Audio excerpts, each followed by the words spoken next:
बिस्मिल्लाहिर्रहमानिर्रहीम, अस्सलाम वालेकुम। आज हम न्यू यॉर्क पहुंचे हैं, जहाँ इंशाअल्लाह ताला हम यूनाइटेड नेशंस में जाके पाकिस्तान के पैगाम पहुंचाएंगे कि पाकिस्तान अमन चाहता है, अमन बराबरी के साथ चाहते हैं। हम समझते हैं कि अमन तब तक नामुमकिन है जब तक कश्मीर का मसला हल ना हो।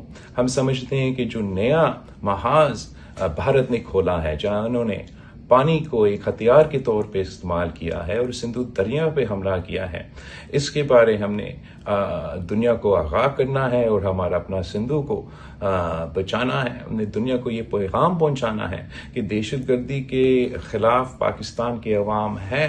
दहशतगर्दी की सबसे ज़्यादा मुतासर ममालिक तो पाकिस्तान ही हुआ है और हम हर किस्म की दहशतगर्दी का मुकाबला करना चाहते हैं।